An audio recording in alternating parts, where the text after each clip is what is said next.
Assalamu alaikum. Today I'm going to talk about the microbiology lecture, which is about the gram-positive cocci. Basically, this is my first video, and I will upload all my microbiology videos. Basically, I will talk about bacteriology, the clinical bacteriology, and it starts from the gram-positive cocci. So basically, when we talk about gram positive cocci, we will talk about the two most important bacteria, which is staphylococci and streptococci. There are also many other bacteria, but these are mostly important, and they are medically important as well.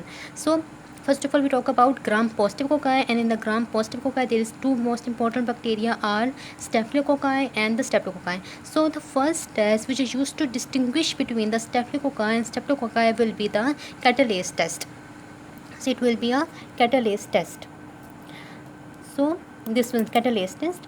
So what we do in catalase test, basically the staphylococci is basically this bacteria. The staphylococci it contains the catalase enzyme.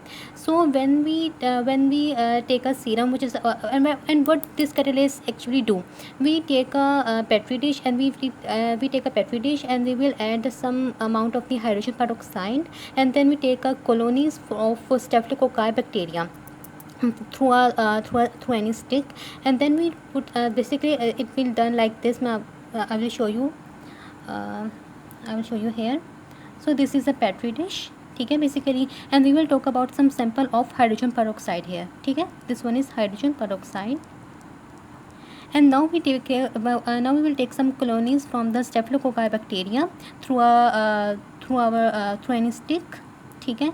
Now through the stick we will add some colonies here. Now this staphylococci which actually contains this catalase enzyme, it degrade the hydrogen peroxide enzyme, and there will be the release of the oxygen, and this oxygen we will see through bubbles. Here the bubbles are formed here.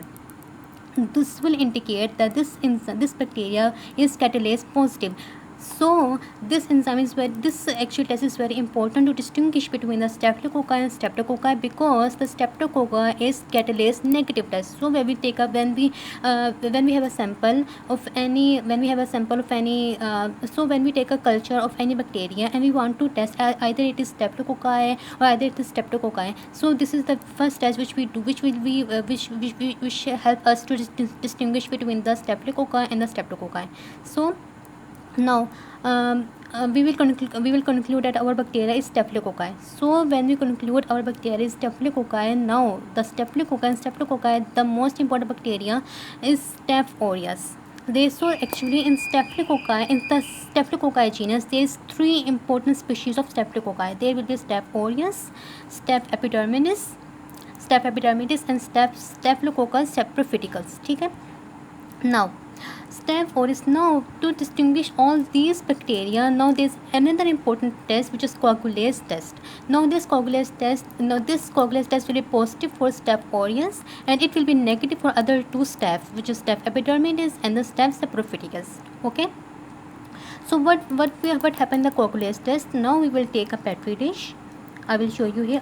We will take a petri dish, and we will take a plasma. We will take some amount of the plasma, and then we will take some colonies of the from the bacteria. Here are some colonies of the Staph aureus. Now we want to check what type of this bacteria is. So we take some colonies from here, and then we put these colonies here where there is a serum of the plasma, where there is plasma serum actually. Now what does this bacteria do? Having coagulase enzyme, this actually clot this plasma, and there's a formation of the thrombin and thrombin threads. Basically, because we will know this coagulase is actually clot the plasma, there will be the formation of the plasma clot here.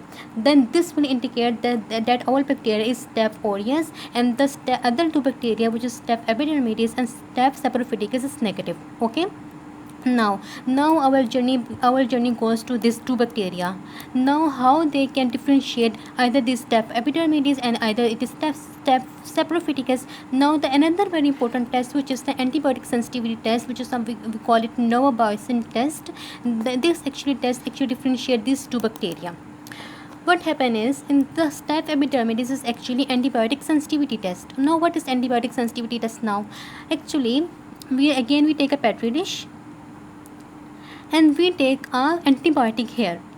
We take antibiotic here, antibiotic here, antibiotic here. We place antibiotic here like this, and this actually whole petri dish contains some colonies of bacteria, and these colonies are actually Staph epidermidis. Okay, now actually this antibiotic, when we place this antibiotic, after some time there will be the formation of the zone of inhibition. Zone of inhibition is formed. What this zone of inhibition is actually, it actually inhibits the growth of bacteria. This will indicate that our bacteria is Staph epidermidis, and this will indicate that it is antibiotic sensitivity, that is positive, and this will indicate that our bacteria is Staph epidermidis, which is actually sensitive to this antibiotic. Okay, but this Staphylococcus saprophyticus, it is resistant to novobiocin. So there will be the here we will see that there will be the formation of the zone of inhibition, but in Staphylococcus saprophyticus there will be no formation of zone of inhibition because it is resistant. So in this whole video I have explained all. I have actually explained how to distinguish. How, first of all, we will discuss that what are the two important gram positive bacteria, and then what are the two important bacteria and how to distinguish them. So we talk about Staphylococcus, then Staph aureus, then we talk about Staph epidermidis, then we talk about Staphylococcus saprophyticus. I hope you will understand, and in the next video I will explain about Streptococci. Okay, thank you.